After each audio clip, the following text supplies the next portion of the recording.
নিজেদেরকে অনেক বেশি কিছুটা আত্মবিশ্বাসী মনে করছেন, হয়তো মনে করছেন ক্ষমতাটা খুবই কাছে এবং সে জায়গাটা তারা নিজেরাই এককভাবে তারা পারবে।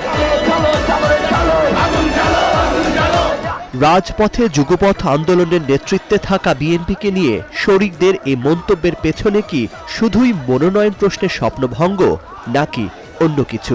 দলগুলো কি কেবলমাত্র একটা মন্ত্রী হবার জন্যই কি দলগুলো কি আন্দোলন করছে? একটা আদর্শিক জায়গা আছে, রাজনৈতিক জায়গা আছে, দেশের আইন প্রণয়ন, দেশের ভবিষ্যতের ব্যাপারে দলগুলো তারা গুরুত্বপূর্ণ ভূমিকা পালন করতে চান, রাখতে চান।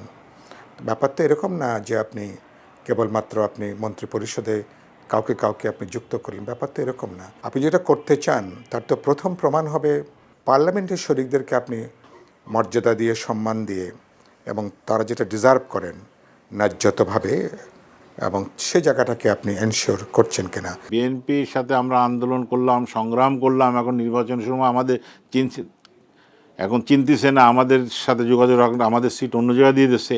একলা নীতিতে যদি তারা মনে করে যে আমরা একলা নীতিতে বিএনপি ইলেকশন করব, তাহলে আমাদের নিচে কেন দিন ধরে? রাজনীতির কমিটমেন্ট হচ্ছে বড় কথা, সেইটা যদি না রাখে আমরা হয়তো সাময়িক ক্ষতিগ্রস্ত হব, কিন্তু লং টাইম ক্ষতিগ্রস্ত হবে বিএনপি। ভবিষ্যতে কোনো বিপদ পড়লে কোনো বন্ধু, কোনো দল তার সাথে আর আন্দোলন সংগ্রামে যাবেই পড়বে না, তাদের প্রতি আস্থা থাকবে না। 232টা আসনে আমরা আমাদের সম্ভাব্য প্রার্থীদের নাম ঘোষণা করতে যাব। ভোটের মাঠে এ পর্যন্ত 272টি আসনে দলীয় প্রার্থী দিয়েছে বিএনপি।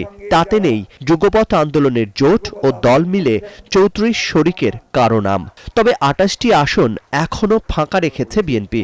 আমাদের পক্ষ থেকে আমরা দুইটা তালিকা দিয়েছি, একটা হলো লং আর একটা হলো শর্ট। বিএনপি কখনো আপনাকে কোনো সিট দেবে না যেখানে তাদের ভালো ক্যান্ডিডেট আছে। আমরা বলেছি যদি আপনাদের ক্যান্ডিডেট থেকে আমাদের ক্যান্ডিডেট ভালো হয়, আপনি আমাদের ক্যান্ডিডেটকে এটা কনসিডার করবেন।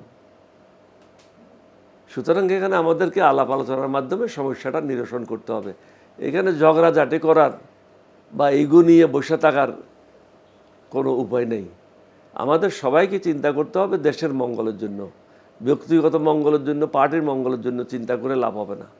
দেশের জন্য যেটা ভালো হবে, যে সমস্ত ব্যক্তিরা শিক্ষিত আছে, দক্ষ আছে, তারা যদি সংসদে আসে দেশ উপকৃত হবে। 12 দলীয় জোটের শীর্ষ নেতৃবৃন্দের সঙ্গে বসছিলাম। আসন চাইলেও নির্বাচনে জয়ী হওয়ার সক্ষমতা ও শরিকদের মনোনয়ন প্রত্যাশীর সংখ্যা কজন, সে প্রশ্নও ছিল তাদের কাছে। 28টা যদি বলেন শরিক দলের সংখ্যাই তবে 38টা বা তারও বেশি, তো কীভাবে এটা সবাইকে দেওয়া হবে? তা তো হচ্ছেই না। ধরে যদি এই যে তারা নিজেরা বাছাই করবে, সেইখানে তারা বলছেন, ওই যে বললাম জেতার প্রশ্নটা বড়। এখন জেতাটাই কেমনি বুঝবেন তারা আমি জানি না। আর তারা যেটাকে মনে করবেন জিতছেন সেটাই যে ঠিক, সেটাই বা কে বললো? তারা যাদেরকে প্রার্থী দিচ্ছে তারা সবাই জিতবে, তাই বা কে বললো? এই সব কিছু মিলে মনে হয় একটা কিছু তাড়া করছে যেন বিএনপিকে। মনোনয়ন ঘিরে শরিকদের এই সমালোচনার জবাবে বিএনপি বলছে, ভোটের সমীকরণ ও মাঠের বাস্তবতা বুঝেই আসন ছাড়বে তারা। যারা যুগপথ আন্দোলনে ছিলেন তাদের অনেকগুলো এলাকা নিয়ে আমরা আলাপ আলোচনা করছি, এটা তো শেষ হয় না। দলের ভিতরে দলের বাইরে যাদেরকে এখানে মনোনয়ন দেওয়া হবে, যে সে যাতে নির্বাচনে জিতে আসতে পারে, তো এই বিষয়গুলো তো বিবেচনা আমাদের দলের মধ্যে যেভাবে বিবেচনা হচ্ছে, আমাদের সাথে যারা যুগপথ আন্দোলন তাদের বিষয়গুলো বিবেচনা করা হচ্ছে। তার মাধ্যমে এটা সিদ্ধান্ত আসা হবে।